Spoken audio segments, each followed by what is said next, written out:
Swadeshi is not against global trade, it is about strengthening Nepal before competing globally. One of the biggest solutions is definitely helping our manufacturing sector to grow. 39% तक 2030 सम्म चाहिँ outdated भइसक्छ.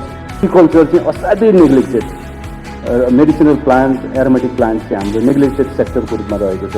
यसमा कहीँ न कहीँ हाम्रो gap छ. पोलिटिकल ब्लकसँग भित्र भएका राष्ट्रहरूको ट्रेड भन्दा जो पोलिटिकल फरक ब्लकका राष्ट्रहरूको ट्रेड कम्तीमा औसतमा 4-5% घटेको देखिन्छ.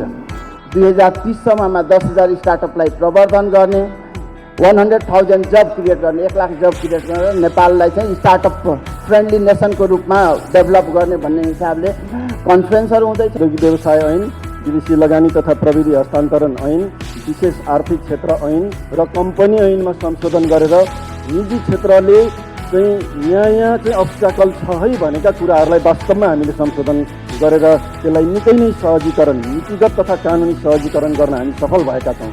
श्रीमान मुख्य सचिवज्यूलाई आफ्नो सम्बोधनका लागि म हार्दिक अनुरोध गर्दछु.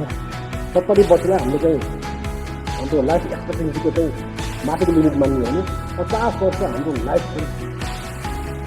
लाइफ साइकल अर्थशास्त्र चाहिँ डेफिसिट छ.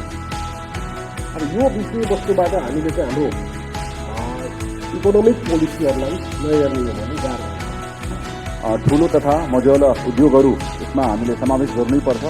अनि त्यही भएर आजको दिनमा हामीले 143 नम्बर हामीले उद्योगहरू हामीले यो प्रोग्राम अन्तर्गत हामीले समावेश गर्न सकेका छौँ.